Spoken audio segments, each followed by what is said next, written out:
होय धर्म के हानि जब जब हो हानि जब जब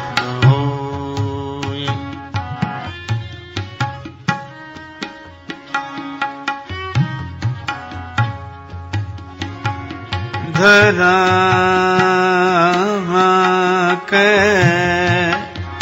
हानि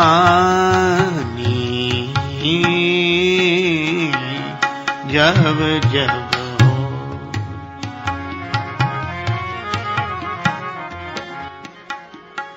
बाढ़ई असुर अधम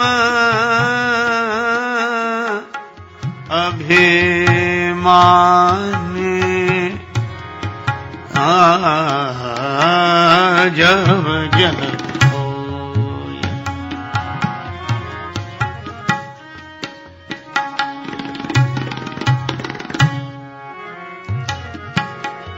करही अनीति जाए नहीं बरनी बरनी नेनी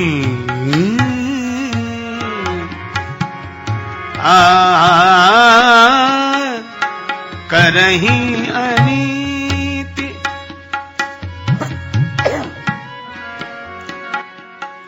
जाए नहीं बरनी सीधही विप्र धैनु सुर धरनी तब तब धर हरि विविध शरीरा तब तब धरे हरि शरीरा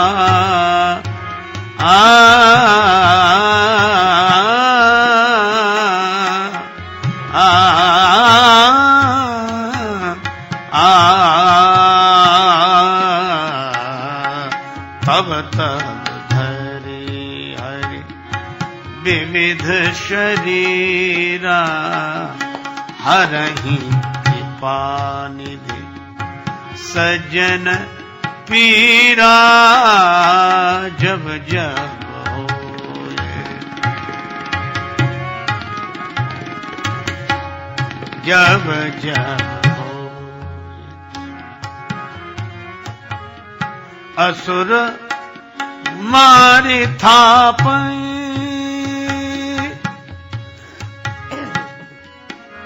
सुरन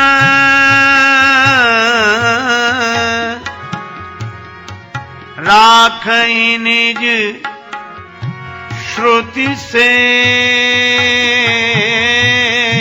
तो जग विस्तार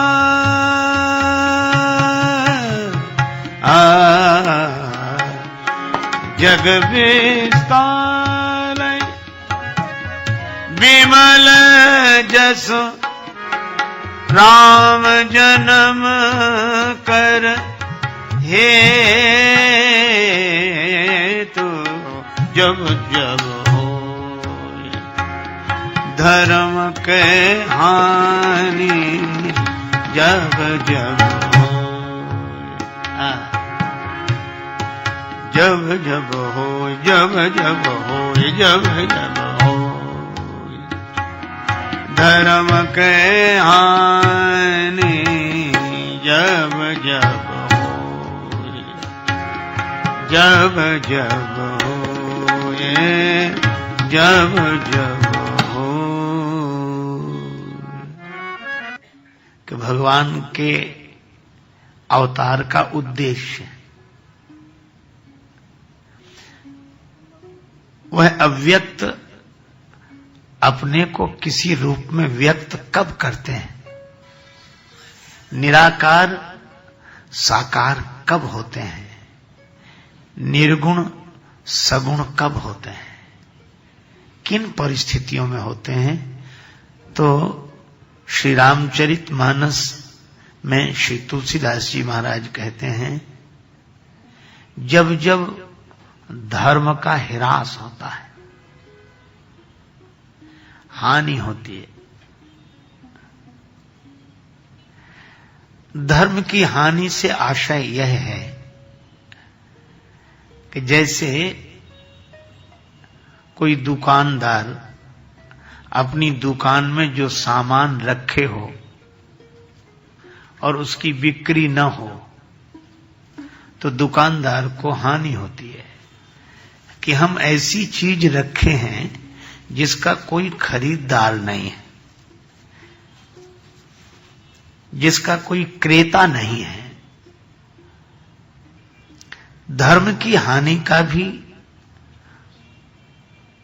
यहां यही अर्थ है कि जब धर्म को कोई स्वीकारने के लिए ही तैयार ना हो, जहां धर्म केवल ग्रंथों में रह जाए, जहां धर्म केवल शब्दों में रह जाए, केवल वचनों में रह जाए, जब उस धर्म को धारण करने वाले लोग न हो, धर्म को स्वीकार करने वाले लोग न हो। जैसे कई बार आपने देखा होगा कि दुकान पर लोग जाते हैं तो सामान को देखते तो हैं पर देखकर चल देते हैं। दुकानदार ने बड़े उत्साह में भरकर वह सामान दिखाया था कि ये देखेंगे तो जरूर खरीदेंगे और इसकी कीमत देंगे और इसे ले जाएंगे। लेकिन कुछ ऐसे होते हैं जो केवल देखते ही हैं, खरीदते नहीं हैं, और अंत में जब वो चल देते हैं बिना सामान लिए तो दुकानदार उनका मुंह देखता हुआ रह जाता है। बस यही दशा है। धर्म की बात सुनने के लिए लोग आते हैं, सुनते हैं, उत्साहित होते हैं, तो जो धर्म की चर्चा कर रहा होता है वह अत्यंत प्रसन्न होता है कि अब तो ये इस धर्म को सुनकर अपने साथ लेकर जाएंगे, इसे अपने जीवन में उतारेंगे। तो जैसे वस्तु की कीमत देकर वस्तु खरीदी जाती है, इसी तरह धर्म को अपने जीवन में उतारने के लिए श्रद्धा की कीमत चुकानी पड़ती है, क्योंकि श्रद्धा बिना धर्म नहीं होई। श्री रामचरितमानस तो यही कहता है, श्रद्धा के बिना धर्म हो नहीं सकता। पर दुकानदार तब हैरान होता है कि सामान कोई खरीदता नहीं, देखकर लोग चले जाते हैं। इसी तरह सज्जन दुखी तब होते हैं कि लोग धर्म की बात सुनकर चले जाते हैं, पर श्रद्धा पूर्वक इस धर्म को आचरण बनाने के लिए कोई लेकर जाता नहीं है। और जब ऐसा होने लगे तो धर्म की हानि होने लगी। जब जब हो ये धर्म की हानि, क्यों? धर्म को जीवन में उतारने वाले नहीं है तो लाभ किसे होगा? धर्म की दुकान न चले तो अधर्म की दुकान चलेगी ही। फिर बाढ़ई असुर अधम अभिमानी, जब राक्षस बढ़ जाए, अभिमानी बढ़ जाए, पापाचरण करने वाले लोग बढ़ जाएं, जो हो वही अधर्म को अपने जीवन में उतारने के लिए पूरी तत्परता से तैयार हो जाए, तो धर्म की हानि होगी, अधर्म का लाभ होगा। तो जब जब हो ये धर्म के हानि, बाढ़ई असुर अधम अभिमानी। असुर राक्षसों को कहते हैं। और मुझे कभी कभी लगता है संगीत की दृष्टि से अगर विचार करें तो असुर वह है जो सुर में ना हो,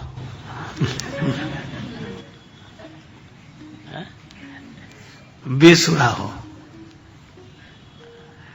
तो अगर विचार करके देखें तो जितने शरीर हैं ये सब साज हैं,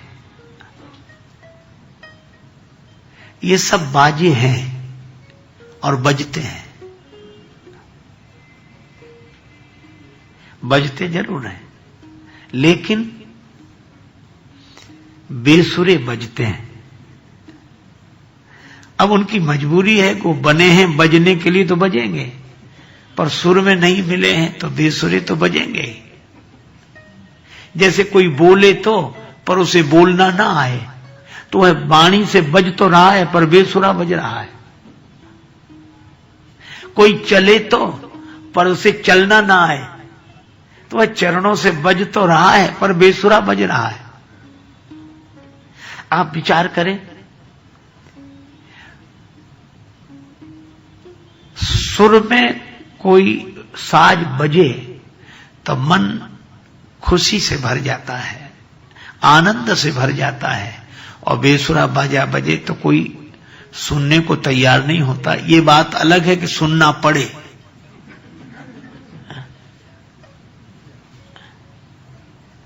तो असुर वही जो सुर में ना हो, जिसकी आंख सुर में ना हो, जिसका कान सुर में ना हो, जिसकी वाणी सुर में ना हो। अच्छा, अब एक बात यह भी है कि साज बाजार में मिल जाता है। बनाने वाली कंपनियां रोज बाजे बनाती रहती हैं और बाजे कंपनी से बन बन के बाजार में आते रहते हैं और खरीदने वाले बाजार से खरीद खरीद कर लाते रहते हैं। पर एक बात है, बाजा तो आप खरीद सकते हैं, बाजार से बनाया है कंपनी ने, मिल गया है बाजार में, पर उसे स्वर में मिलाना हो तो किसी स्वर के जानकार के पास जाना पड़ता है, किसी उस अनुभवी के पास जाना पड़ता है जिसने उस बाजे को बजाया हो और स्वर में मिलाकर बजाया हो। बस यही हमारे आपके जीवन की कथा है। जैसे बाजा बनता है किसी कंपनी में और बाजा मिलता है बाजार में किसी दुकान पर, इसी तरह ये जो तन का बाजा है, ये शरीर का बाजा है, यह भगवान की कृपा कंपनी में बनता है और माता पिता के द्वारा जगत के बाजार में आ जाता है। भगवान की कृपा कंपनी में बनने वाला यह शरीर का बाजा माता पिता के द्वारा जगत के बाजार में आता है, पर इसे स्वर में मिलाने की जरूरत है। तार तो इसमें है, पर इसे स्वर में मिलाने की आवश्यकता है। तब स्वर में कहां मिलेगा यह बाजा? जो इस बाजे को बजाने के अभ्यस्त हों, अनुभवी हों, जिनका स्वयं का बाजा स्वर में मिला हो। तो संतों में और हम लोगों में एक ही अंतर है, यही साज संत के पास है और यही साज हमारे पास है, पर मिले हुए साज का नाम संत है और बिना मिले साज का नाम संसारी है। बात वही है, आंख वही है, वाणी वही है, कान वही है, पर स्वर में नहीं मिला। अच्छा, तो स्वर में मिले कैसे? का सत्संग में चलो। सत्संग और कुछ नहीं है, अपने बेसुरे साज को सुर में मिलाने के लिए सत्संग है। और इसीलिए मैं कहता हूं कि जिंदगी का बाजा बना देना परमात्मा का काम है और परमात्मा के बने हुए बाजे को स्वर में मिला देना ये महात्मा का काम है। अच्छा, अब आप देखते हैं, जब हम गुरु के पास जाते हैं अपना साज लेकर कि ये मिला दीजिए, तो दो तरह से होता। तार प्रधान वाद्य खूंटी खींचकर मिलाए जाते हैं, तार खींचकर मिलाए जाते हैं। ताल प्रधान वाद्य ठोक पीट कर मिलाए जाते हैं। अच्छा, तबले को कोई ठोकता है, पीटता है, तो उसकी करुणा है, क्योंकि वह उसे स्वर में मिलाना चाहता है। तार वाद्य की खूंटी कोई मरोड़ता है तो उसकी करुणा है, क्योंकि वह उसे स्वर में मिलाना चाहता है। इसी तरह जब हम गुरुजनों के पास जाते हैं तो वहां भी ठोक पीट होती है, वहां भी खूंटी मरोड़ी जाती है। हमारे गुरुदेव कहा करते थे कि उनके गुरुदेव ने एक बार उनका कान मरोड़ दिया। तो गुरुजी ने पूछा कि महाराज यह क्या कर रहे हैं? तो मुस्कुराकर बोले, हमारी सारंगी बेसुरी हो रही थी, सुर में मिला रहे हैं। तो ये महापुरुषों का काम है, उनकी ठोक पीट सुर में मिलाने के लिए है, उनकी खूंटी मरोड़ना सुर में मिलाने के लिए है। और ये श्री कबीरदास जी ने भी कहा, खेचत तार मरोड़त खूंटी, खेचत तार मरोड़त खूंटी। और जब ये स्वर में मिल जाए, तो किस स्वर में मिल जाए है साज? ईश्वर, ईश्वरी वह स्वर है। देखो, अगर स्वर हो तो ईश्वर, और स्वर न हो तो नस्वर। पर स्वर कौन सा? ईश्वर का। कबीरदास जी ने कहा, साधो यह तन साज तबूरे का, खेचत तार मरोड़त खूंटी।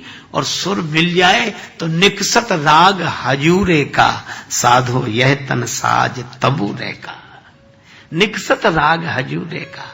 देखो, जिस स्वर में तार मिला हो, आप उस तार वाद्य को जब छेड़ेंगे, मिला हुआ रखा है, बिल्कुल नहीं बज रहा है, लेकिन जब बजाओगे तो वही स्वर निकलेगा जिससे मिला हुआ है। इसी तरह संत महापुरुषों को आप देखोगे, वे मौन बैठे रहेंगे, पर जब आप छेड़ोगे, जब वो बोलेंगे, तो वही स्वर बजेगा जिससे मिला हुआ है। सदा अलमस्त रहते हैं मिसाले तान तंबूरे, और जरा छेड़े से बजते हैं बजा ले जिसका जी चाहे। ये स्वर में मिले साज है।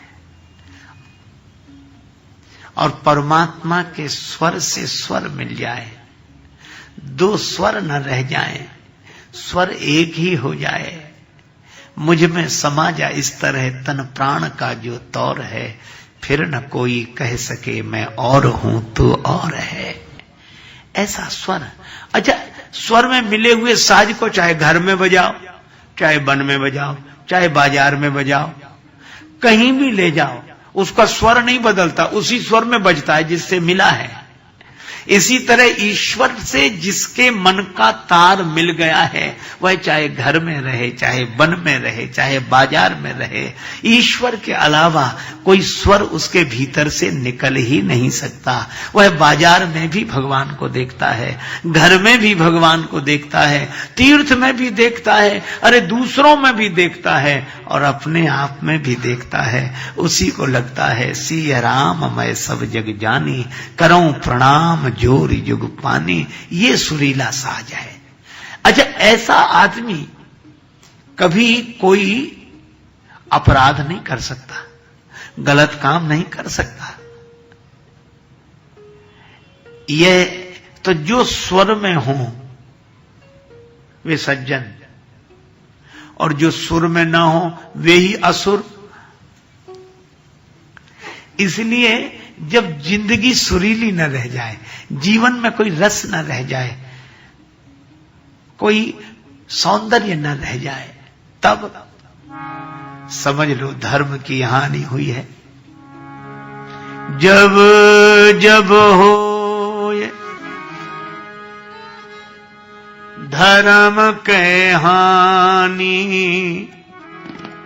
बाढ़ई असुर अधम अभिमानी, बाढ़ई असुर, बाढ़ई असुर अधम अभिमानी, बाढ़ई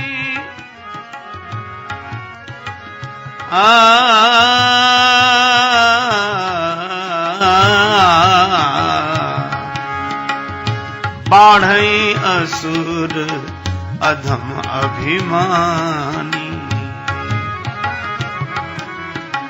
अधम अभिमानी। असुर बढ़ जाएं माने राक्षस जो स्वर में न हो, ईश्वर से जिनका स्वर न मिला हो, जो नस्वर को ही सब कुछ समझे वो बेसुरा, जो नस्वर को ही सब कुछ समझे वह असुर, और जो ईश्वर को ही सब कुछ समझे वह सज्जन, वह धर्मात्मा। अधम, यद्यपि अधम पापी को कहते हैं, पर यह शब्द भी एक ध्वनि देता, अधम, जिसके आने से ही धमाधम शुरू हो जाए। हा? आधम के कहते ना, वो आधम के, जो आते ही धमके और धमकाए और धमाधम मचाए। बाढ़ई असुर अधम अभिमानी, जिसने किसी की नहीं मानी उसी को समझो अभिमानी। एक सज्जन कह रहे थे कि काशी में बड़े बड़े विद्वान थे पर हमको कोई हरा नहीं सका, शास्त्रार्थ में कोई हमें नहीं हरा सका। तो एक ने कहा, तू काहे का, तुझे कुछ तो आता नहीं और तुझे काशी के बड़े बड़े विद्वान नहीं हरा पाए, क्यों? तो बोला, हमने किसी की मानी ही नहीं। अच्छा, जो किसी की माने ही नहीं वही अभिमानी, किसी की न माने, न माता की माने, न पिता की माने, न गुरु जी की माने, न किसी मित्र की माने, अभिमानी। ऐसे लोग बढ़ जाएं, बाढ़ई असुर अधम अभिमानी। तो नीति नहीं अनीति होती है। करही अनीति जाई, नहीं बरनी अनीत जाई। करही अनीत जाई, सीधहि विप्र धनु सुर धरनी। करही अनीति जाई, करही अनीति जाई, करही अनीति जाई। करही अनीति जाई, करही अनीति जाई। अनीति करें, अनीति का पालन करें जो, तो किस तरह की, कितने तरह की? श्री तुलसीदास जी कहते हैं, जाई नहीं बरनी। इसका तो वर्णन नहीं किया जा सकता, क्योंकि नीति हो तो उसके कुछ नियम हो तो बताए जा सकते हैं कि इस तरह की नीति है, इस तरह की। पर जिसे उपद्रव करना है उसका कोई नियम थोड़े ही जो बताया जा सके कि इस तरह किया जा सकता है। करही अनीति जाए नहीं वर्णी, वर्णन नहीं किया जा सकता है। जिसे उपद्रव करना है, जिसे सताना है। आपने वो कहानी कभी सुनी होगी, नाव में कई यात्री बैठे थे, कहानी है, उसको एकदम सत्य मत मानिए पर संदेश सत्य मानिए। कहते हैं कि नाव में शेर भी बैठा था और बकरी भी बैठी थी। अब शेर ने बकरी की ओर देखकर कहा, क्यों नहीं बकरी, तू मुझ पर धूल उड़ा रही है? अब विचार करो, नाव में धूल कहां से आई? वहां तो धरती ही नहीं है जो धूल हो। पर शेर ने बकरी को डांटना शुरू किया कि तू मुझे नहीं जानती, मैं जंगल का राजा हूं, जिसको चाहूं उसे नष्ट कर दूं। तू मुझ पर धूल उड़ा रही है। तो बकरी ने कहा, राजा साहब, अगर आप हमारे प्राण लेना चाहते हैं तो वैसे ही ले लो, ये धूल का बहाना काहे को करते हो? मिटाना है तो मिटा ही दो। तो अब आप सोचो, जिसे किसी को मिटाना है उसे बहाना ना भी मिले तो बहाना है। तो उपद्रव करने वालों का कोई नियम तो होता नहीं। करही अनीत जाई नहीं बरनी। अच्छा, विरोध किसका कर रहे हैं? सीधे ही विप्र। अब विप्र शब्द बड़ा सार्थक शब्द है। वेद पाठी भवेत विप्रः, जो वेद पाठ करे वह विप्र। और वेद पाठ करने वाले, धर्म का ज्ञान रखने वाले और धर्म का आचरण करने वाले और धर्म का दूसरों को उपदेश देने वाले विप्र हैं, ब्राह्मण देवता हैं। तो जो अधर्म करने के लिए उत्पन्न होते हैं वे सबसे पहले धर्म का प्रचार करने वाले, धर्म का विचार देने वाले, धर्म का जीवन जीने वालों का ही विरोध करते हैं। सीधा ही विप्र। अच्छा, एक अद्भुत बात है, सज्जनों को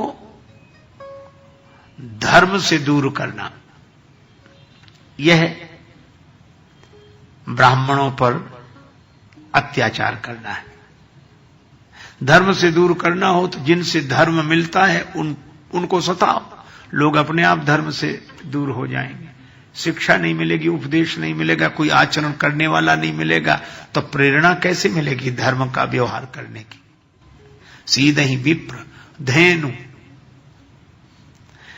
गौ माता का विरोध, क्योंकि गौ माता से अर्थ की प्राप्ति होती है। अपना देश ऋषि प्रधान है और कृषि प्रधान है।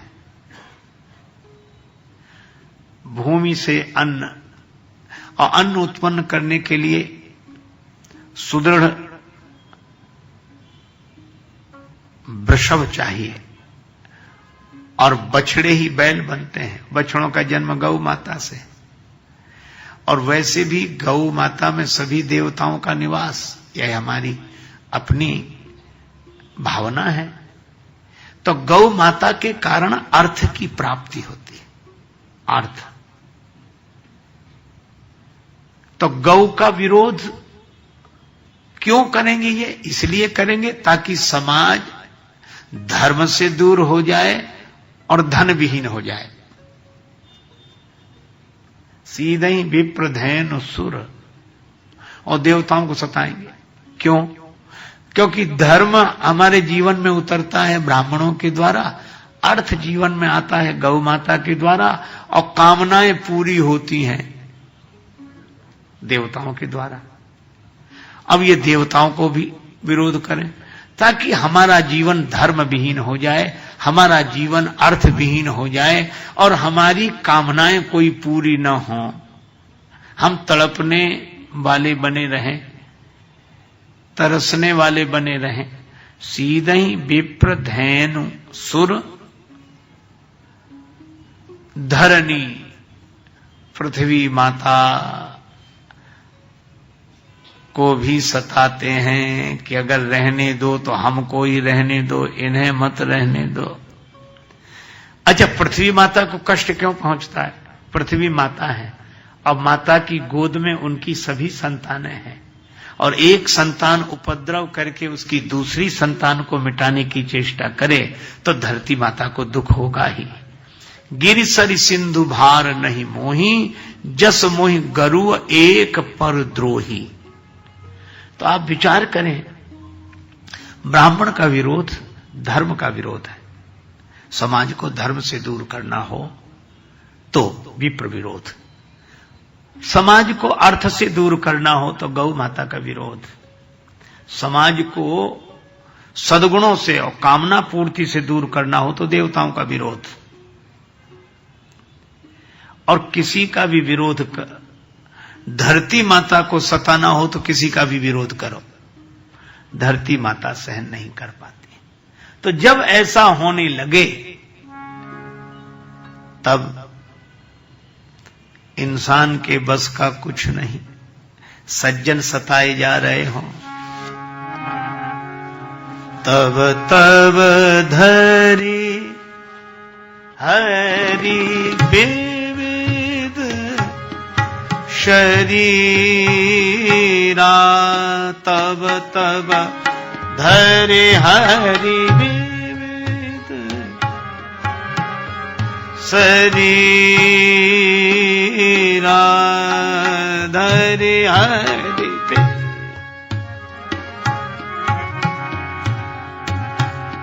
आरई कृपा निधि सज्जन पीरा, तब तब धरि हरि विविध शरीरा,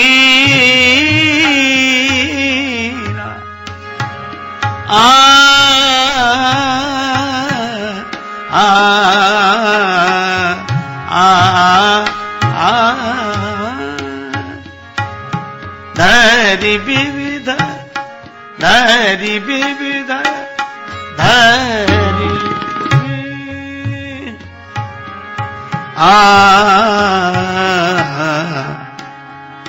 तब तब धरि हरि विविध हरि विविध हरि विविध हरि विविध। तब तब भगवान तरह तरह के शरीर धारण करते हैं। हरि, अच्छा हरि शब्द बड़ा सार्थक है। हरि कौन? हरि व्यापक सर्वत्र समाना। हरि सर्वत्र समान रूप से व्याप्त हैं। इसलिए क्या वे जानते नहीं हैं कि इन उपद्रवियों के द्वारा, अधम अभिमानियों के द्वारा अत्याचार हो रहा है सज्जनों पर? देखो, भगवान अगर अयोध्या में हो तो यहां होने वाले अत्याचार की सूचना उन तक भिजवानी पड़ेगी। भगवान वृंदावन में हो तो सूचना भिजवानी पड़ेगी। और यही बात तो द्रौपदी जी ने भगवान श्री कृष्ण से कही कि प्रभु, मैं पुकारती रही, आपने आने में बहुत देर की। आए तो, पर देर में आए। भगवान ने कहा, देरी तो द्रौपदी तुम्हारे कारण हुई है। द्रौपदी जी ने कहा, मेरे कारण क्यों? भगवान ने कहा, मैं तो यहीं था, पर तुमने मुझे बुलाया द्वारिका से। दुख हरो द्वारिका नाथ शरण में तेरी। हे द्वारिका नाथ। तो भगवान ने कहा है कि मुझे यहां से द्वारिका जाना पड़ा, फिर द्वारिका से लौटकर आना पड़ा, तो देरी तो लगेगी। तो अत्याचार करने वाले यह न सोचें कि जिनको हम सता रहे हैं उनके भगवान कहीं हैं। उनके भगवान यही हैं, हरि व्यापक सर्वत्र समाना। लेकिन वो सुनेंगे कैसे? उनके तो शरीर नहीं है, और शरीर नहीं है तो श्रवण नहीं है, श्रवण नहीं है तो सुनेंगे कैसे? कान के बिना कैसे सुनेंगे? तुलसीदास जी बोले, बिनु पग चलई सुनई बिनु काना, कर बिनु कर्म करई विधि नाना। इसलिए हरि। अच्छा, अब आप एक बात है कि जब आप अपने कमरे में रहते तो किसी को दिखते नहीं है, पर रहते तो हैं। पर जब दिखने के लिए निकलते हैं तो कपड़े पहनकर ही निकलते हैं, है ना? कपड़े पहनकर ही निकलते हैं। अच्छा, एक अद्भुत बात है, जैसा मौसम होता है वैसे ही कपड़े पहनकर निकलते हैं। जरूरत के हिसाब से कपड़े पहनकर निकलते हैं। सीधी सी बात है, जब हम कमरे में होते हैं तब हमें कोई देखता नहीं है, और जब हम कमरे से बाहर दिखने के लिए या कुछ करने के लिए निकलते हैं तो कपड़े पहनकर निकलते हैं, और जैसा मौसम होता है वैसे कपड़े पहनकर निकलते हैं। इसी तरह भगवान जब व्यापक होते हैं तब कोई उन्हें देखता नहीं है, और जब उन्हें दिखना होता है तो कोई ना कोई कपड़ा पहनकर निकलते हैं, कोई ना कोई वस्त्र धारण करके आते हैं, और जब जैसी जरूरत है वैसा वस्त्र धारण करके आते हैं, क्योंकि देह ही तो भगवान का वस्त्र है। अच्छा देखो, जब श्री राम श्री कृष्ण रूप की ओढ़नी ओढ़कर भगवान बाहर निकलते हैं, राम रूप कृष्ण रूप की ओढ़नी ओढ़कर जो आए उसका नाम परमात्मा है, और शरीर की ओढ़नी ओढ़कर जो सब जगह उपस्थित है उनका नाम आत्मा है। ये शरीर की ओढ़नी ओढ़े तो भगवान भी वस्त्र धारण करके आते हैं, और विविध जब जैसी आवश्यकता है तब। अब खंभा फाड़ना था तो राम जी बनकर तो नहीं फाड़ा जा सकता खंभा, क्योंकि राम जी तो बड़े कोमल है, सुकोमल। श्री कृष्ण भगवान तो बड़े कोमल है। तब भगवान ने सोचा कि प्रहलाद जी पुकार रहे हैं तो खंभा फाड़ना है, तो खंभा फाड़ने के लिए भगवान ने वैसे ही रूप धारण किया, नरसिंह भगवान का, वैसे ही वस्त्र पहनकर आए, खंभे को फाड़ दिया। पैज परे प्रहलाद ही के प्रगटे प्रभु पाहनते, पत्थर को चीरकर प्रकट हो गए भगवान, वैसे ही रूप बनाया। और जब व्यवहारिक आदर्श की स्थापना करनी हुई तो भगवान धीर गंभीर आचरणशील दिव्य रूप में श्री राम जी बनकर आ गए। अब जब द्वापर आया तो भगवान ने सोचा कि हमसे उपदेश तो लिया लोगों ने, ये अच्छे आचरणशील बने, शांति तो मिली, लेकिन अब युग दूसरा आ गया है, इन्हें अपनी ओर खींचना होगा। तो अपनी ओर खींचना, खींचने को बोलते हैं कर्षण, इसीलिए वो शब्द बना है आकर्षण। तो जो अपनी ओर खींचे, कर्षण करे, उसी का नाम कृष्ण है। और श्री कृष्ण ने ऐसी ऐसी लीलाएं की, ऐसी ऐसी लीलाएं कि न चाहते हुए भी मन उनकी ओर चला जाता है। श्री तुलसीदास जी के एक शिष्य थे, वे बोले अपने गुरुदेव से कि गुरुदेव कुछ दिन वृंदावन होकर आए। हाँ जरूर जाओ। गए, पर गए तो गए, लौट कर नहीं आए। तो श्री तुलसीदास जी ने एक पत्र के द्वारा आधा दोहा लिखा, और उनके शिष्य ने उस दोहे की पूर्ति करते हुए दूसरी पंक्ति लिखी। तुलसीदास जी ने लिखा, कहा कमी रघुनाथ लो जो तुम छाड़ी बान। राम जी के पास क्या कमी थी जो तुम वहां रुक गए वृंदावन जाकर, अब लौटते ही नहीं हो। तो उनके शिष्य ने कहा, जब उन्होंने कहा कमी रघुनाथ लो जो तुम छाड़ी बान, तो शिष्य ने लिखा, मन अनुरागी हो गयो सुन मुरली की तान। क्या करें, उनकी मुरली की तान ने मेरा मन मोह लिया। आकर्षण करे, कर्षण करे। तो भगवान जब अपनी ओर आकर्षित करना चाहते तो ऐसा स्वरूप, ऐसी लीला लेकर आते हैं, और जब व्यवहारिक आदर्श उपस्थित करते हैं तो श्री राम रूप में आते हैं। अरे और तो और, खंभ विदार ना हुआ तो नरसिंह रूप में आते हैं। देखो, पृथ्वी पाताल में चली गई तो बाराह भगवान होकर उद्धार करते हैं। कहने का आशय यह है कि भगवान तरह तरह के शरीर धारण करते हैं जब जैसी आवश्यकता होती है। तब तब धरि हरि विविध शरीरा। हरि हैं, व्यापक हैं, पर आवश्यकता पड़ने पर वे शरीर धारण करके निराकार से साकार हो जाते हैं, अव्यक्त से व्यक्त हो जाते हैं, निर्गुण से सगुण हो जाते हैं, समता से अलग हटकर शरणागत के पक्षपाती हो जाते हैं। हरई कृपानिधि सज्जन पीड़ा, सज्जनों की पीड़ा हरते हैं भगवान। देखो, एक बार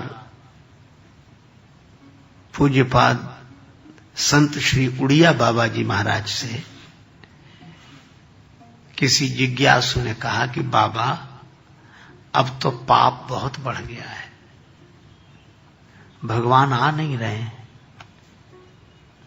बाबा मुस्कुराए कि तुमसे यह किसने कह दिया है कि भगवान पाप के कारण आते हैं? पाप के कारण आते हैं क्या भगवान? अरे भगवान को पुण्य नहीं बुला सकता तो पाप क्या बुलाएगा? हां, यह बात अलग है कि उनके आने से पाप मिटता है, पर भगवान पाप के कारण नहीं, भगवान तो प्रेम के कारण आते हैं। प्रेम ते प्रगट हो ही मैं जाना, कोई प्रेम से पुकारे उन्हें।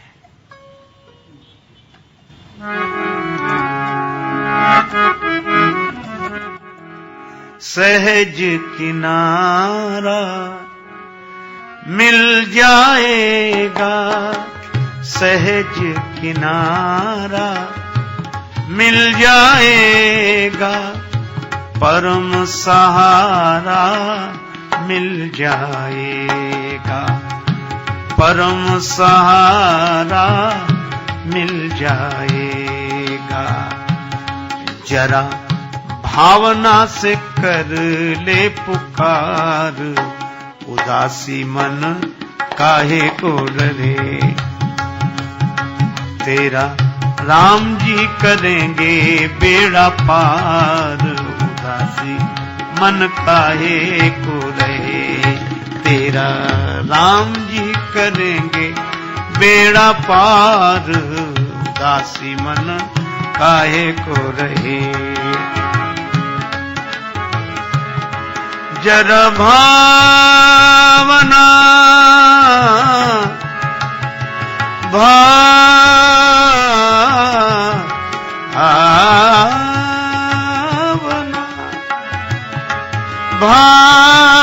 भावना भावना जरा भावना से कर ले पुकार, उदासी मन काहे को डरे। तेरा राम जी करेंगे बेड़ा पार, उदासी मन काहे को डरे।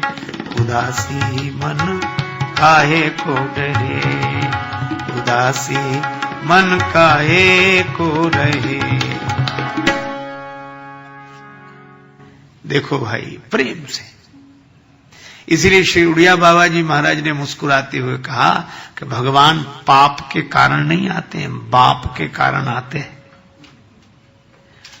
तो बाप कौन? का जिससे संतान का जन्म हो, जिसके द्वारा, वह बाप। तो भगवान का बाप कौन? का प्रेम। प्रेम ते प्रगट हो ही मैं जाना।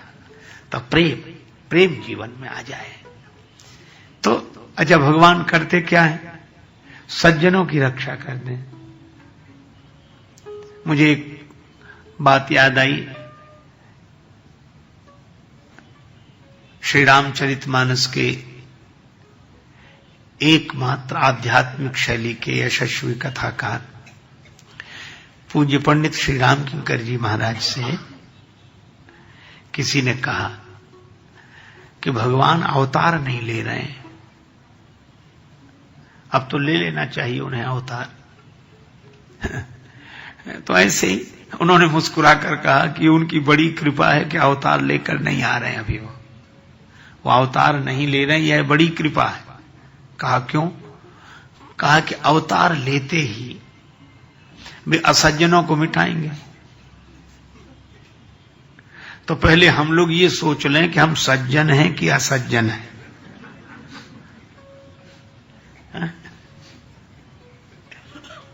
अब विचार करो, भगवान श्री कृष्ण ने अवतार लिया तो जरा जरा सी चूक पर भीष्म पितामह जैसों को क्षमा नहीं किया गया, वीरवर कर्ण को क्षमा नहीं किया गया। तो ये तो भगवान की बड़ी कृपा है कि वो आ नहीं रहे हैं। तो जब उन लोगों को भी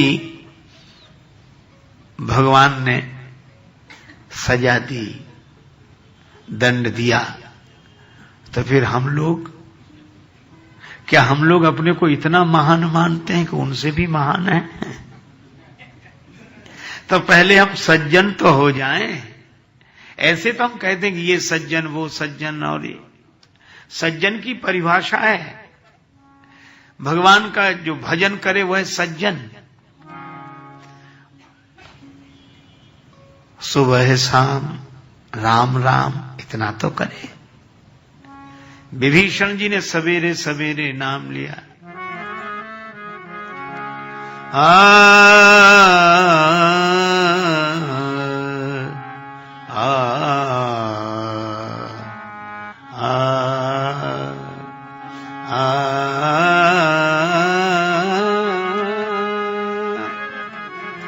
राम राम ते ही सुमिरन कीना, राम राम ते ही सुमिरन, राम राम ते ही सुमिरन, ते ही सुमिरन,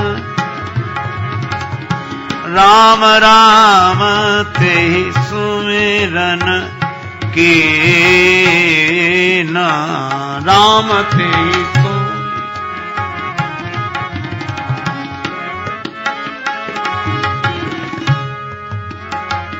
हृदय हरस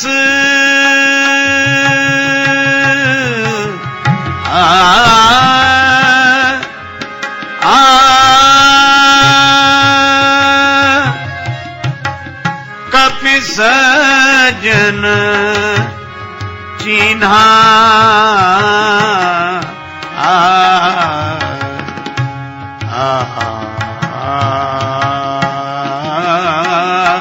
राम ते सुमिरन कीना, राम राम ते सुमिरन, राम ते सुमिरन, राम ते सु। विभीषण जी सवेरे जागते हैं, राम राम राम स्मरण करते हैं। हनुमान जी ने समझ लिया ये सज्जन है। तो जो भगवान का नाम ले, भगवान के नाम के आश्रित रहे, वह सज्जन है। एक जो अपना सर्वस्व भगवान को सौंप दे, जीवन का मैंने सौंप दिया सब भार तुम्हारे हाथों, वह सज्जन है।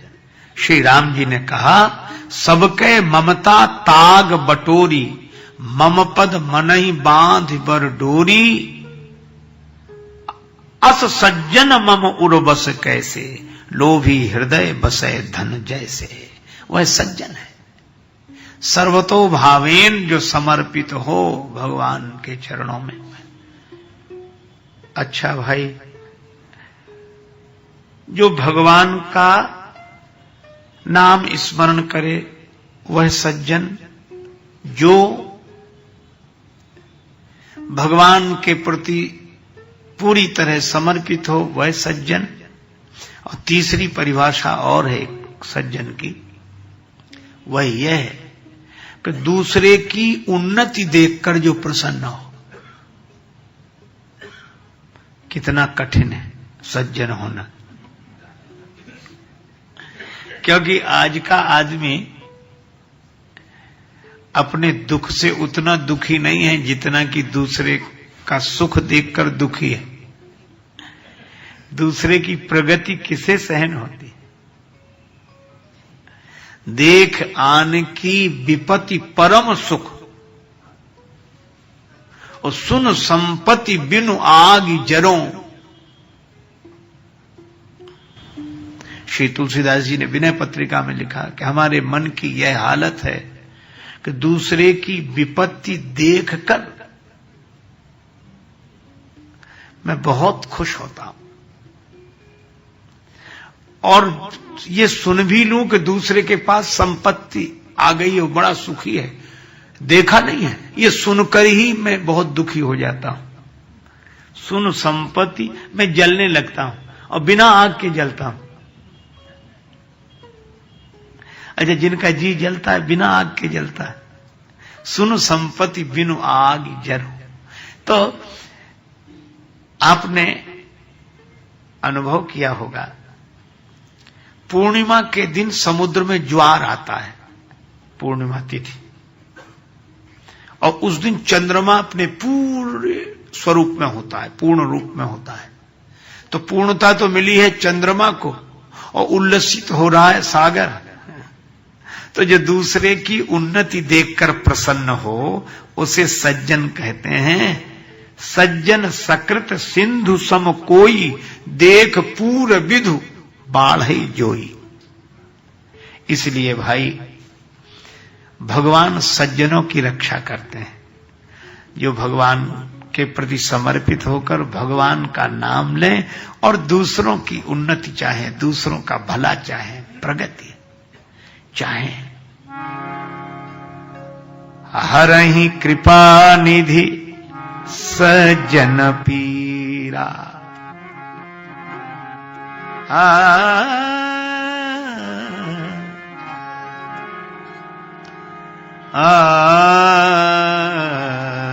हरहि कृपा,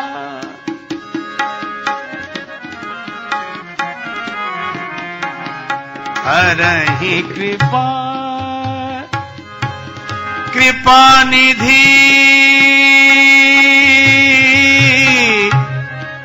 सज्जन,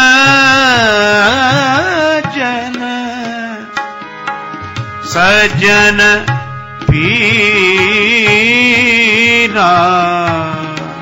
पीरा हरहि कृपा, कृपा निधि ने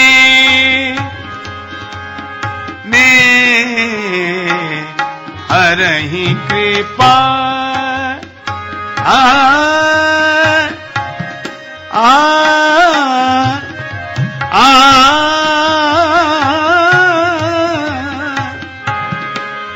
सज्जन पीरा हरहि कृपा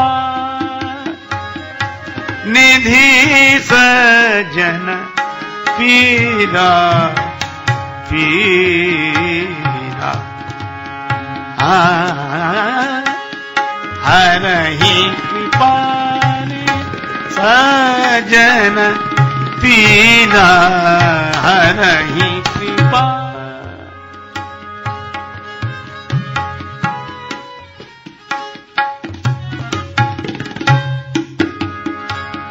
हरहि कृपा, हरहि कृपा, हरहि कृपा। भगवान सज्जनों की पीड़ा मिटाने के लिए कृपा सिंधु होकर अवतार लेते हैं। अच्छा, फिर करते क्या हैं? असुर मारी, राक्षसों को मिटाते हैं, असुरों को मिटाते हैं। जिनका स्वर भगवान के स्वर से न मिले वे ही असुर। हाँ? तभी तो गीता आपने सुना होगा, मिले सुर मेरा तुम्हारा, फिर सुर बने हमारा। हाँ? भगवान के स्वर से अपना स्वर मिल जाए, वही सज्जन। भगवान की इच्छा में अपनी इच्छा मिला दे। प्रभु चाह में चाह मिलाने को भगवान की भक्ति कहते हैं।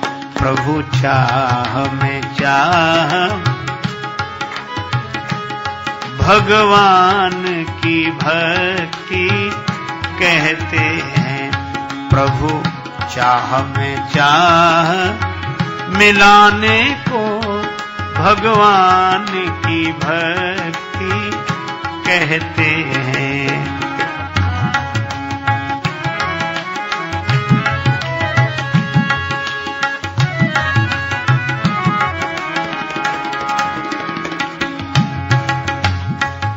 बस जीते जी मर जाने को भगवान की भक्ति कहते हैं। बस जीते जी मर जाने को भगवान की भक्ति कहते हैं।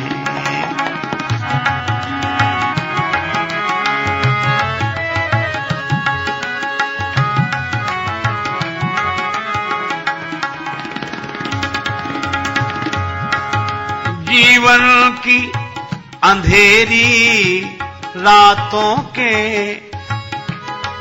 जीवन की अंधेरी रातों के दुख द्वंद भरे तूफानों में विश्वास का दीप जलाने को भगवान की भक्ति कहते हैं।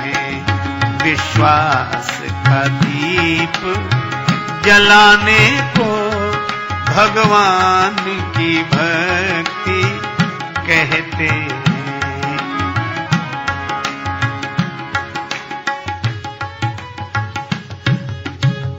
आदमी जब हंसता होगा तो रोता नहीं होगा, और जब रो रहा होगा तब हंसता नहीं होगा। रोने वाला गाता नहीं है, गाने वाला रोता नहीं है। जब रोता है तब गा नहीं पाता है, जब गाता है तब रोता नहीं है। लेकिन आंखों से बरसते हों आंसू, आंखों से बरसते हों आंसू, और अधरों पर मुस्कान रहे, और अधरों पर मुस्कान रहे। एक संग में रोने गाने को भगवान की भक्ति कहते हैं। एक संग में रोने गाने को भगवान की भक्ति कहते हैं। एक संग में रो। अच्छा, जिंदगी में एक विचित्र अनुभव सबको है। जहां सुख दिखता है मिलता नहीं, और जहां मिलता है वहां दिखता नहीं। अच्छा, आप सोचो ऐसा क्या हो सकता है कि जहां दिखे वहां मिले नहीं, या वहां हो नहीं, और जहां हो वहां दिखे नहीं। रोज होता है। आप जब जब शीशा देखते हैं तो आपका चेहरा जहां दिखता है वहां होता नहीं है, और जहां होता है वहां दिखता नहीं है।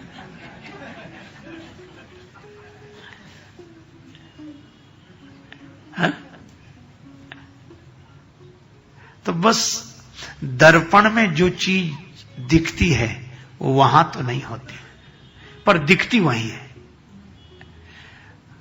पर उसका दिखना यह सिद्ध कर रहा है कि वहां नहीं है पर कहीं ना कहीं है।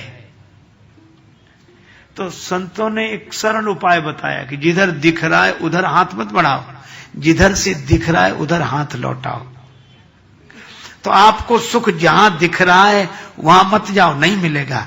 जिधर से दिख रहा है उधर लौट आओ तो मिल जाएगा। पर मुश्किल यह है कि जहां है वहां दिख नहीं रहा है, और जहां नहीं है वहां दिख रहा है। अच्छा, यहां है ये सुना जाता है, और वहां है ये दिखाई दे रहा है, तो सुने हुए से दिखने वाले का महत्व ज्यादा होता है।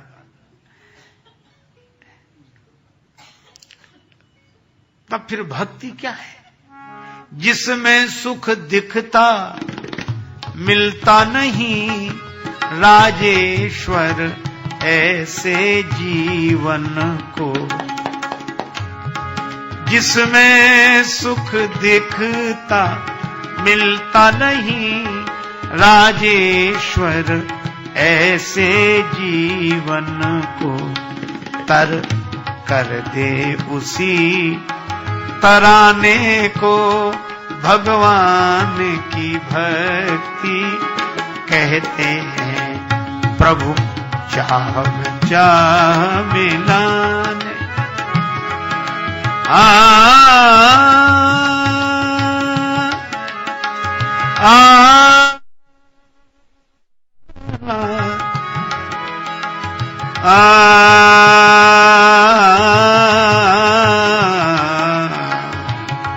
प्रभु चाह में चाह मिलाने को,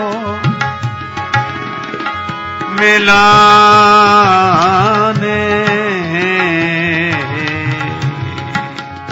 प्रभु चाह में चाह मिलाने को भगवान की भक्ति कहते हैं।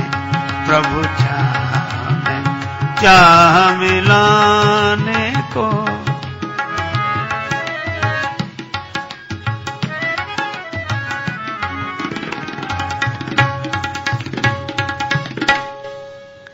यह है भगवान की इच्छा में अपनी इच्छा मिला देना, सुर में सुर मिला देना।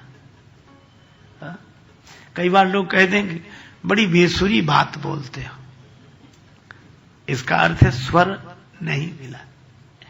तो असुर मारि थापहि सुरन, भगवान अधम अभिमानियों को मिटा देते हैं। अच्छा, लेकिन एक अजीब बात है, भगवान जिन्हें मिटाते हैं उन्हें अपने भीतर मिला लेते हैं। रावण को मिटाया तो भीतर ही गया, कुंभकर्ण को मिटाया तो भीतर ही गया। हाँ? इसीलिए भगवान करुणा निधान है। देखो, भगवान की करुणा सबके लिए है।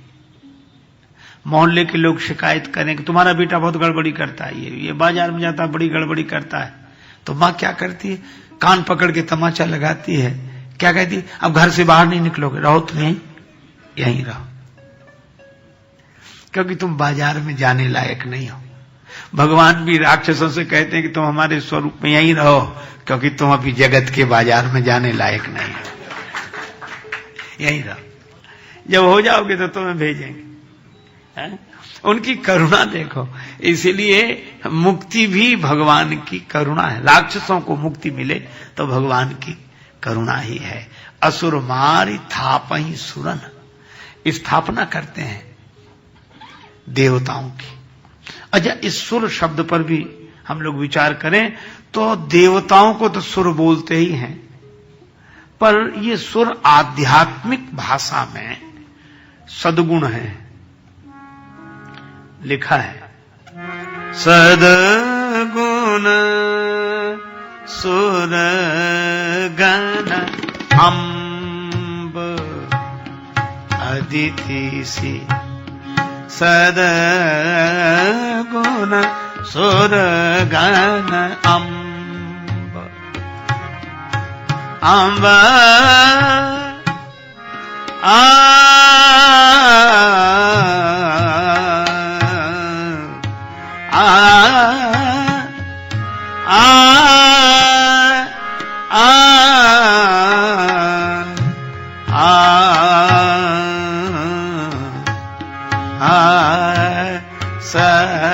सद्गुण सुर गण अम्ब। सद्गुण ही देवता है। अच्छा, यह भी एक विचार करने की बात है। इन देवताओं की माता का नाम अदिति है। कश्यप ऋषि की दो पत्नियां, दिति और अदिति। तो दिति से दानवों का जन्म हुआ, अदिति से देवताओं का जन्म हुआ। हमारी गौरवशाली संस्कृति की सबसे बड़ी विशेषता यह है कि हमारी जितनी कथाएं हैं ये पुरातन तो हैं, पर पुरातन होने के साथ साथ सनातन हैं। ये ऐतिहासिक तो हैं पर आध्यात्मिक है। ऐतिहासिक और पुरातन इस अर्थ में है कि ये हो चुका है, पर सनातन इस अर्थ में है कि यह किसी न किसी रूप में आज भी हो रहा है। दिति और अदिति का क्या अर्थ? मुझे तो लगता है द्वैत भाव ही दिति है और अद्वैत भाव ही अदिति है। दूसरा होगा तो सारे विकार पैदा हो जाएंगे। काम, क्रोध, लोभ, मोह, मद, मत्सर सब दूसरे से ही तो होते हैं। आप विचार करो। और जिसके चिंतन में दूसरा रहा ही नहीं,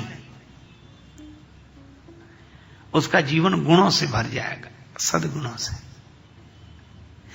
चलो ऐसे समझ लो कि जो भगवान के अलावा किसी को नहीं देखता, सब में भगवान को देखता है, उसके द्वारा अपराध हो ही नहीं सकता। वह तो सबसे प्रेम करेगा। करूं मैं दुश्मनी किससे, कोई दुश्मन हो जो मेरा, मोहब्बत ने नहीं रखी जगह दिल में अदावट के। प्रेम से भर गया। उमा जे राम चरण रत विगत काम मद क्रोध, निज प्रभुमय देखई जगत के सन करही विरोध। अदिति, तो अदिति से देवताओं का जन्म होता है। अगर हम यह भाव रखेंगे कि सब में भगवान हैं, तो हमारे जीवन में सद्गुणों का जन्म होगा। और भगवान के अलावा दूसरा देखना शुरू किया तो हमारे मन में दुर्गुणों का जन्म होगा। यही दिति और अदिति। अच्छा देखो, पिता एक है, कश्यप मुनि। इसका अर्थ क्या है? वह तो आपकी जैसी भावना है उसी के अनुसार फल देने वाला परमात्मा ही पिता है। द्वैत का भाव है तो विकार उत्पन्न हो जाएंगे, अद्वैत का भाव है तो सद्गुण उत्पन्न हो जाएंगे। इसलिए भाई अपनी भावना ठीक रखें, भगवान तो ठीक है ही। अदिति, तो अदिति से देवताओं का जन्म हुआ। इसका अर्थ है कि सब में भगवान देखो तो जीवन सद्गुण संपन्न हो जाएगा। सद्गुण ही सद्गुण आ जाएंगे। तो भगवान इन सद्गुणों की स्थापना करते हैं। कब करते हैं? जब अपने को दिखा देते हैं, अपना दर्शन कराते हैं कि ये मैं हूं। और भगवान जिसके जीवन में सद्गुणों की स्थापना करना चाहते हैं उसे अपने को दिखा देते हैं, अपना दर्शन करा देते हैं। असुर मारी थापहि सुरन, राखई निज श्रुति सेतु। श्रुति सेतु, देखो पुल, सेतु माने ब्रिज, पुल। अच्छा सेतु बना हो तो वह डूबने नहीं देता, उस पर से आते रहो जाते रहो। हम लोग कल ही आ रहे थे, सी लिंक वो नया बना है पुल से, नीचे सागर, ऊपर। हमारे परम स्नेही मधु भाई जी साथ थे, चर्चा कर रहे थे, सी लिंक के रास्ते से चल रहे हैं। तो समुद्र तो नीचे है, पर चाहे आओ चाहे जाओ क्या बिगड़ता, सेतु है। तो जो समुद्र तो बना रहे पर समुद्र में जो डूबने न दे, उसी का नाम सेतु है। तो श्रुति माने वेद, वेद सेतु हैं। और सागर क्या है? का संसार सागर बना रहे, लेकिन वेद भगवान ज्ञान ऐसा सेतु है कि ये डूबने नहीं देता, संसार सागर के ऊपर ऊपर ऊपर ही ऊपर रखता है। तो ये श्रुति सेतु। अच्छा इसके पालन करने वाले कौन है? श्रुति सेतु पालक राम तुम जगदीश, माया ज्ञान की श्रुति से राम तुम जगदीश माया जानकी जो सृजति जग पालत हरति रुख पाई कृपा निधान की श्रुति सेतु पालक राम तुम जगदीश माया जानकी जो सृजति जग पालत हरत रुख पाए कृपा निधान की श्रुति सेतु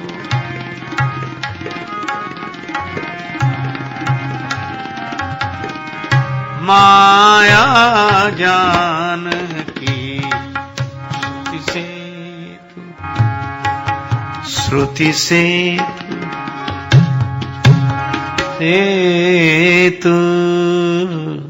वेद भगवान जो आज्ञा देते हैं उन आज्ञाओं का पालन करें तो संसार में रहकर भी संसार में डूबेंगे नहीं।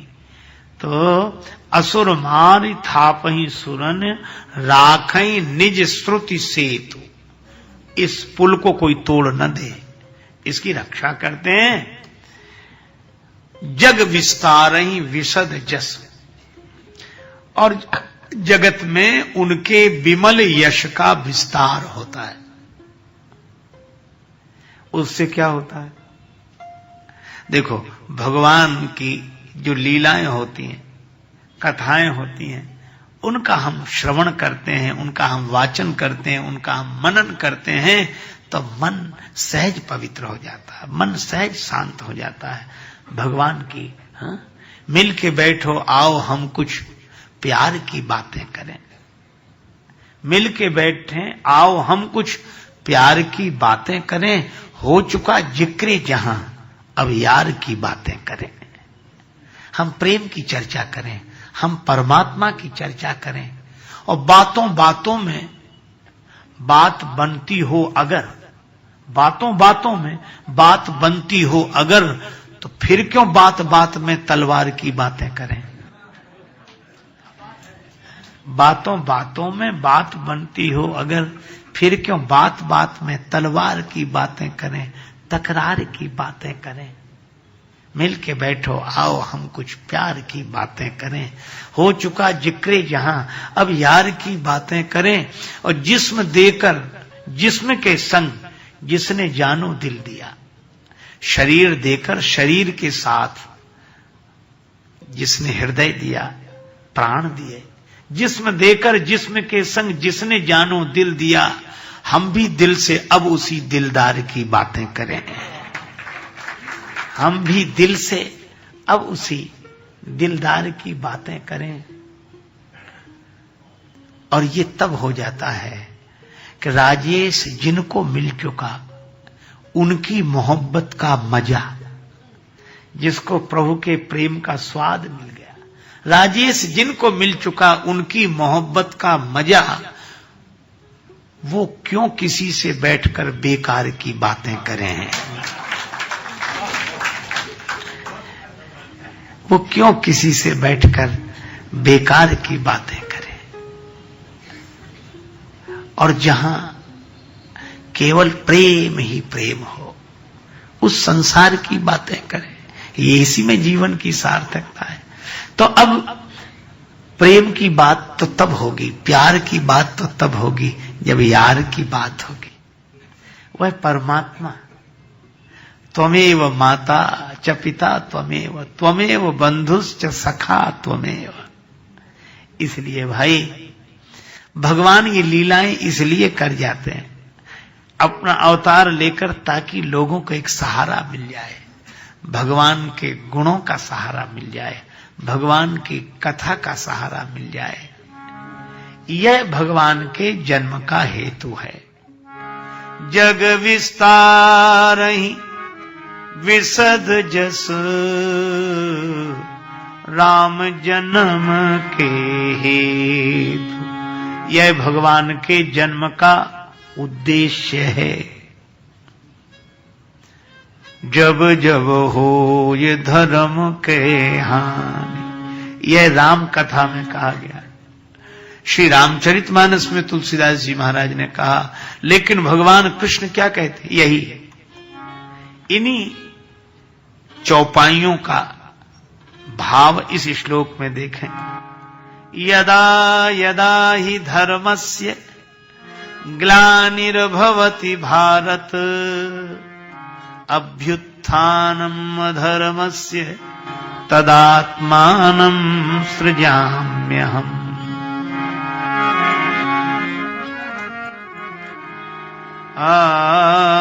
परित्राणाय साधूनां विनाशाय च दुष्कृतां धर्म संस्थापनार्थाय संभवामि युगे युगे। परित्राणाय साधूनां विनाशाय च दुष्कृतां असुर मारि थापहि सुरन धर्म संस्थापनार्थाय राखई निज श्रुति सेतु। यदा यदा ही धर्मस्य ग्लानिर्भवति भारत। अब एक शब्द में जरूर अंतर है। भगवान कहते हैं जब जब धर्म से ग्लानि होती, अभ्युत्थानम अधर्मस्य, अधर्म बढ़ता है उसका अभ्युत्थान होता है, तदात्मानम सृजाम्यहम्, तब मैं अपने को प्रकट करता हूं। पर श्री तुलसीदास जी कहते हैं जब जब होए धर्म के हानि,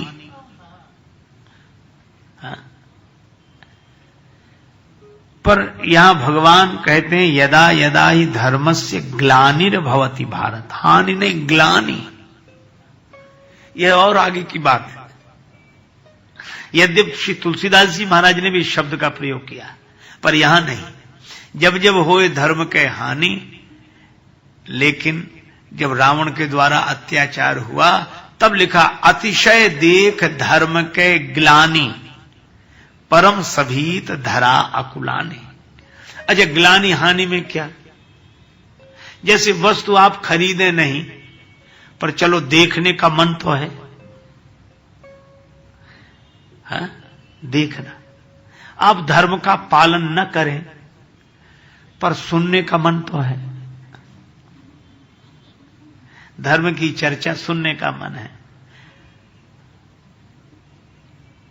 एक सज्जन कह रहे थे कि महाराज आजकल जमाना बड़ा खराब है। हमने कहा यही सोच सोच कर दिल और दिमाग खराब मत करो। जमाना हमेशा से ऐसा ही रहा है, कम ज्यादा रहा है। बोले नहीं, कलयुग है, बुरे लोग बहुत। तो हम कहे ये बुरे लोग कब नहीं रहे। आप सोचो, हिरण्याक्ष हिरण्यकश्यप कलयुग में नहीं हुए, सतयुग में थे। रावण कुंभकर्ण कलयुग में नहीं, त्रेता में। कंस शिशुपाल कलयुग में नहीं, द्वापर में। तो जब सतयुग में हिरण्याक्ष हिरण्यकश्यप हो सकते हैं, त्रेता में रावण कुंभकर्ण हो सकते हैं, द्वापर में कंस शिशुपाल हो सकते हैं, तो कलयुग में ध्रुव प्रहलाद क्यों नहीं हो सकते हैं? हो सकते हैं। तो सोच सकारात्मक रखो। बोले नहीं नहीं, वो आप नहीं समझे, जमाना बहुत खराब है, बहुत खराब है। हमने कहा बहुत खराब है तो भजन करो, ये समय क्यों खराब करते हो खराब खराब की बातें करके। जितनी देर खराब खराब खराब का, इतनी देर राम राम राम राम कर लेते तो भी ठीक, क्योंकि खराब कहने से खराबी मिट तो जाएगी नहीं। तो लेकिन लोगों की आदत होती है, समय बहुत खराब, समय बहुत खराब। तो भगवान का नाम लो, समय का सदुपयोग करो। पर मैं आपसे चर्चा कर रहा था कि ग्लानि और हानि में क्या अंतर। तो वो सज्जन मुझसे कह रहे थे कि जमाना इतना खराब है, आप लोग बोलते रहते हो, श्रोता सामने बैठे रहते हैं, पर ऐसे होता है कि जैसे नल खुला हो, पूरी स्पीड से पानी गिर रहा हो और नल के नीचे घड़ा उल्टा रखा हो, कभी नहीं भर सकता। तो हमने कहा तुम्हारे कहने का मतलब? बोले आप लोगों का मुख नल की तरह है, धर्म की धारा गिरती रहती, श्रोता उल्टे घड़े की तरह होते हैं, वे कभी नहीं भरते, खाली आते हैं खाली जाते हैं। उनका आशय था कि इन सत्संग और कथाओं से क्या लाभ। मैंने कहा बात आपकी यदि सही ही हो तो भी ये ठीक है। बोले कैसे? हमने कहा घड़ा सीधा होता तो जल से भर जाता, उल्टा है, भर नहीं रहा, यही बात तो है। न भरे पर जब तक नल के जल के नीचे रहेगा तब तक ठंडा तो रहेगा, शीतल तो रहेगा, जब तक रहेगा तब तक। भर जाता तो भरा रहता, दूसरों को भी शीतल करता, पर उल्टा है तो चलो कोई बात नहीं, शीतल तो रह ही रहा है। इसलिए अगर कोई वस्तु न खरीदे, कम से कम देखने का मन बना रहे, यही क्या बुरा, इसमें ही संतोष है कि चलो। पर मुश्किल यह है कि वस्तु खरीदने की बात तो जाने दो, जिसे वस्तु को देखने तक का मन ना हो तो ग्लानि हो गई। तो धर्म की हानि तब होती है जब व्यक्ति धर्म की बात तो सुनता है पर धर्म को जीवन में नहीं उतारता। वह सामान देखता तो है, खरीदता नहीं, तो दुकानदार की हानि होगी, वो तब तक तो हानि है। लेकिन जब दुकानदार का एक जरा देख तो लो, नहीं वो क्या देखना, हमें देखना नहीं, हमें देखना नहीं, तो ग्लानि हो गई। जब कोई धर्म की बात सुनना ही न चाहे तो ग्लानि हो गई। भगवान कहते हैं हानि तक तो हम सहन कर लेते हैं, लेकिन जब ग्लानि हो जाए तब फिर हमें आना ही पड़ता है। यदा यदा ही धर्मस्य ग्लानिर्भवति भारत। धर्म की बात कोई सुनना ना चाहे, धर्मात्मा को कोई देखना चाहे, इतनी गिलानी हो जाए कि ऐसे धर्म से तो हम बिना धर्म के अच्छे थे।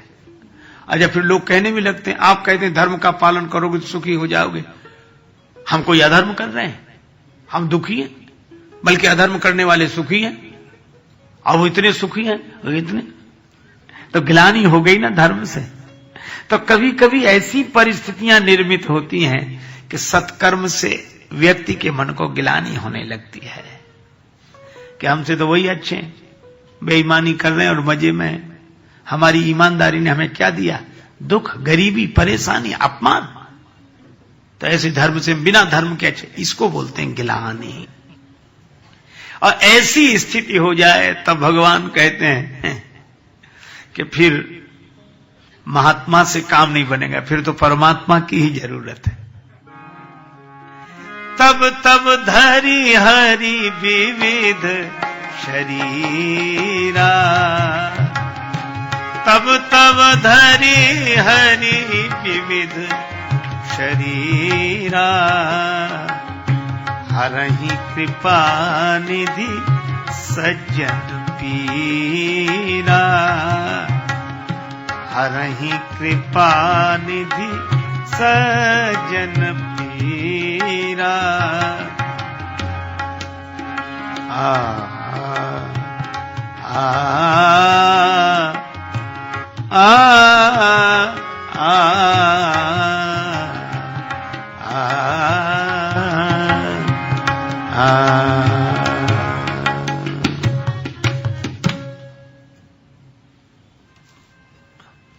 अब श्री रामचरितमानस की कथा कहती है कि ऐसी ही परिस्थिति एक बार निर्मित हुई।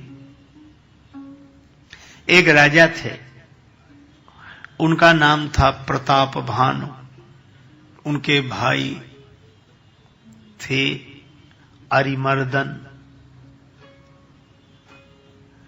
और उनके विमात्र।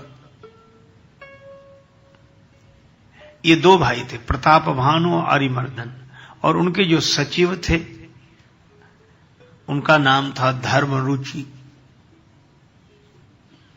अब यह कथा बड़ी अद्भुत है। सत्यकेतु के पुत्र हुए प्रताप भानु, अरिमर्दन, और उनके मंत्री हुए धर्मरुचि। अब केतु से तो आप अर्थ समझ सकते हैं, केतु माने ध्वजा। सत्य केतु, जो सत्य की ध्वजा फहराने वाला, जो सत्य की ध्वजा फहराने वाला हो, सत्य केतु, उसी के यहां ऐसी संतान जन्म लेती है जिसका प्रताप सूर्य के समान हो। यह प्रतापवान जो सत्य निष्ठा को अपने जीवन में स्वीकार करता है, उसी के द्वारा सूर्य की तरह प्रकाश मिलता है समाज को। यह प्रताप भानु। और अरिमर्दन प्रताप भानु के भाई, जहां प्रताप भानु और वहां अरिमर्दन छोटा भाई पीछे पीछे।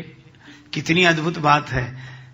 सत्य परमात्मा को स्वीकार करने से जब जीवन में ज्ञान का प्रकाश होता है तो ये काम क्रोध लोभ मोह मद मत्सर शत्रुओं का मर्दन सहज होता चला जाता है। ये मिटाने नहीं पड़ते, मिटते चले जाते हैं। लेकिन उनको सलाह देने वाला कौन है? धर्म रुचि।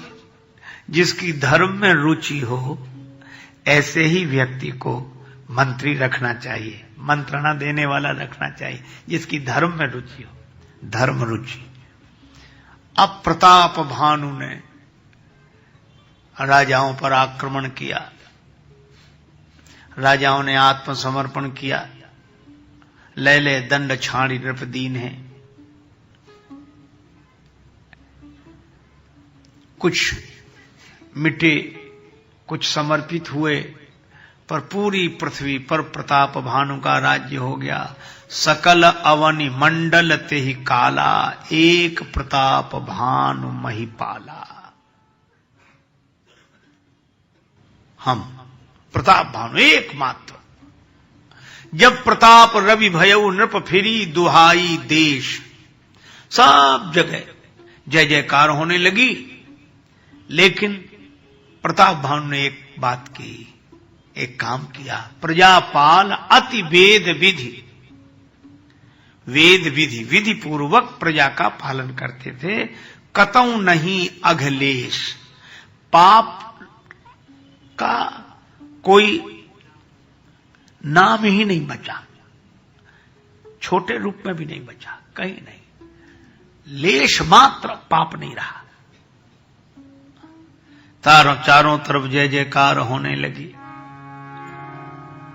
लेकिन भाई सूर्य भगवान की महिमा तो बहुत है, सूर्य भगवान की महिमा बहुत है। किंतु इस संसार रंगशाला के ढंग निराले चलते देखा, और जो भी सूरज उगा सवेरे उसे शाम को ढलते देखा।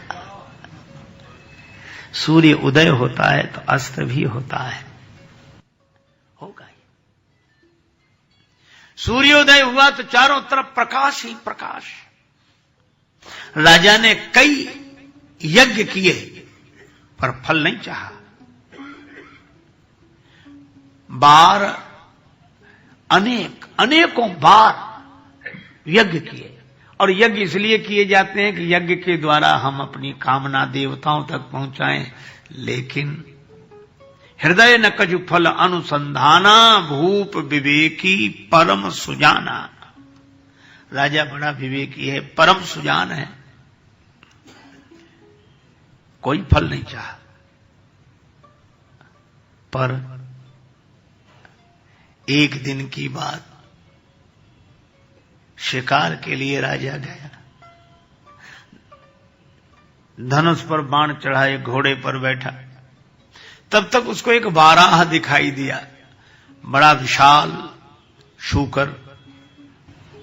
राजा ने कहा इसी का वध करेंगे, क्योंकि ये प्रजा को परेशान कर सकता है, हिंसक जीव है। उसके पीछे पड़ गए, बढ़ता जाए बढ़ता जाए। अब तो सूर्यास्त समीप था, लौट आना चाहिए था, और लौटा नहीं। यही कठिनाई होती है कि जिसको बराबर सफलता मिलती रही हो, वह सोचता है कि बस हम तो सफल हैं।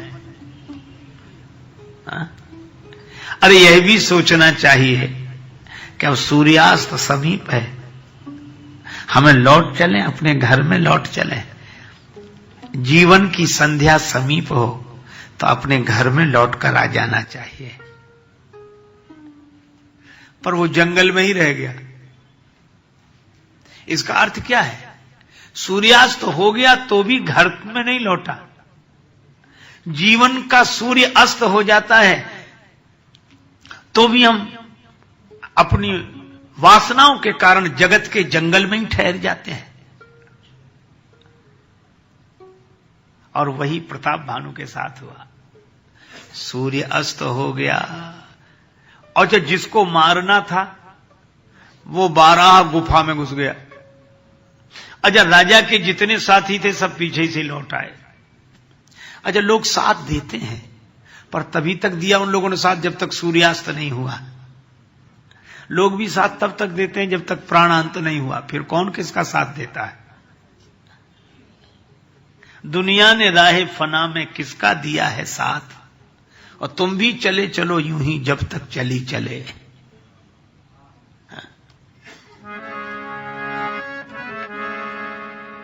साथी है मित्र गंग के जल बिंदु पान तक, अर्धांगिनी बढ़ेगी तो केवल मकान तक।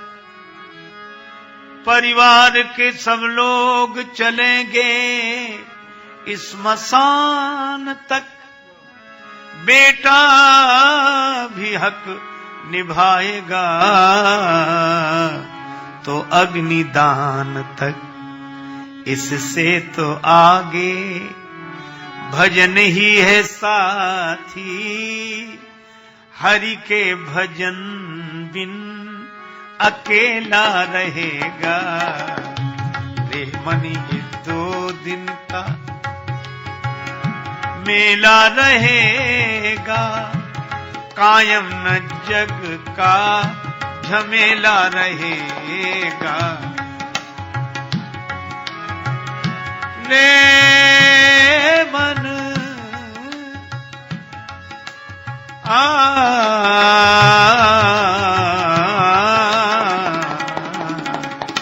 रे मन ये 2 दिन का मेला रहेगा, कायम न जग का झमेला रहेगा। रे मन ये 2 धर्मानुगो गच्छति जीव एकः। श्री कबीर जी का भजन है। विदेशी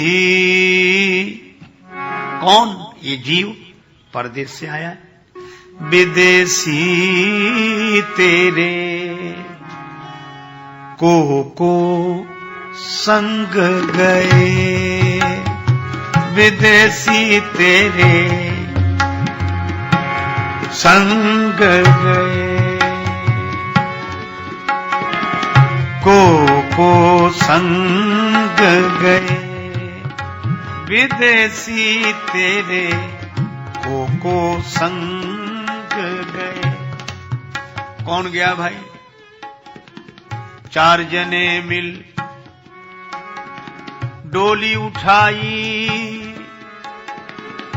अर्थी अरप दए। कहत कबीर सुनो भाई साधो,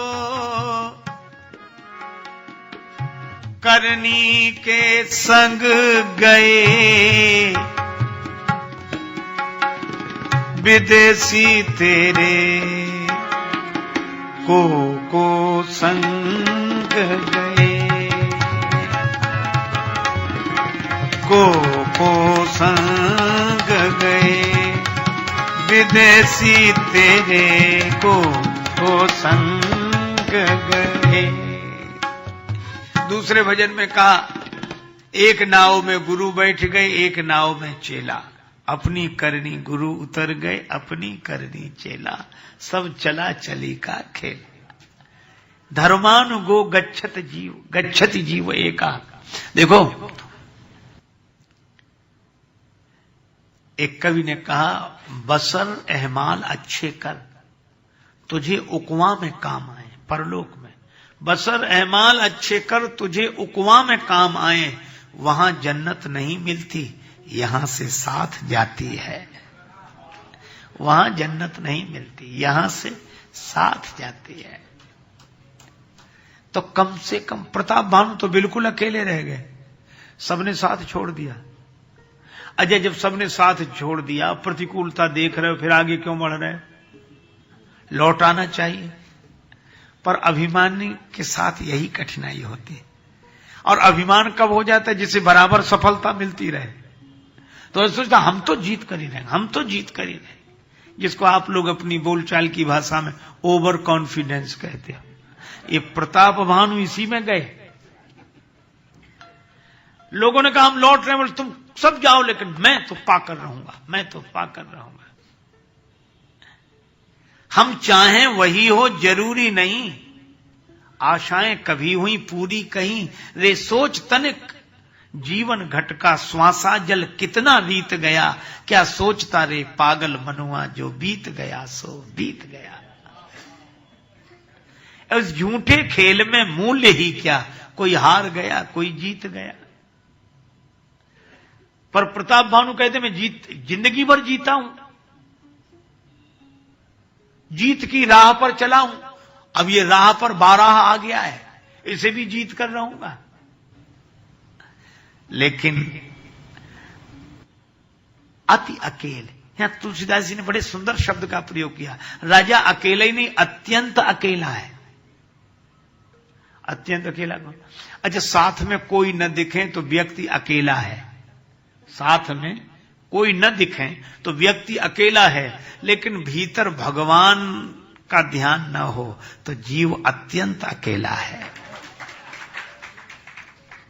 इसीलिए कहा मुख में हो राम नाम, राम सेवा हाथ में, पर अकेला कब नहीं है? तू अकेला नहीं प्यारे, राम तेरे साथ में। भगवान तो हो।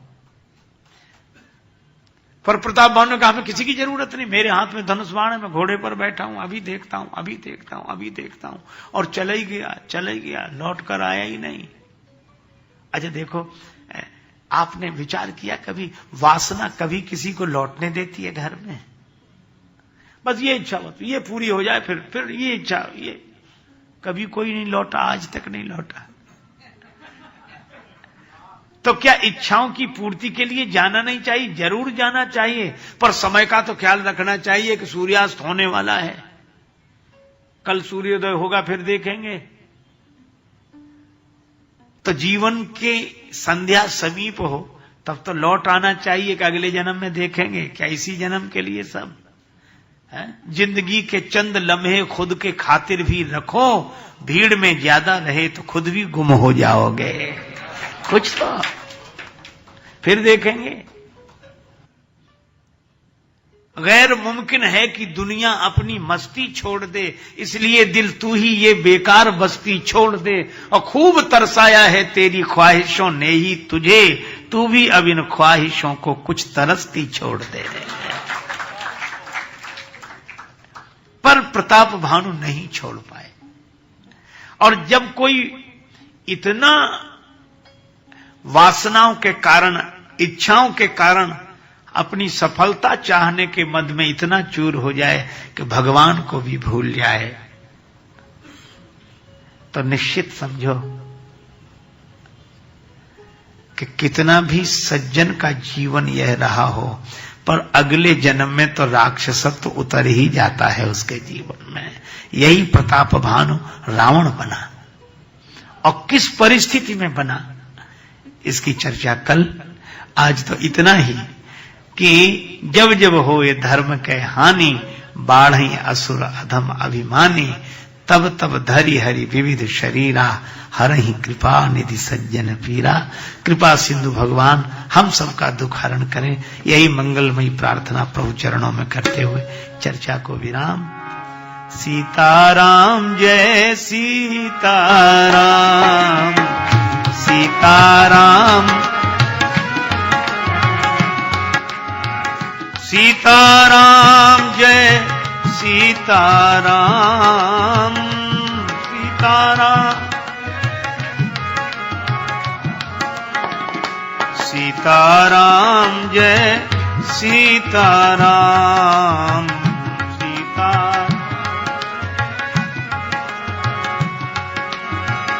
सीता सीताराम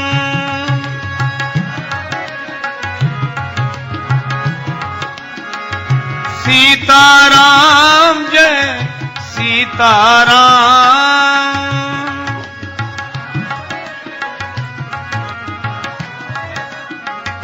सीताराम जय सीताराम सीताराम जय सीताराम जय सीताराम सिय सिय सुमिरत राम जू सिय सुमिरत श्री राम जुगल नाम राजेश जप भगत लहें विश्राम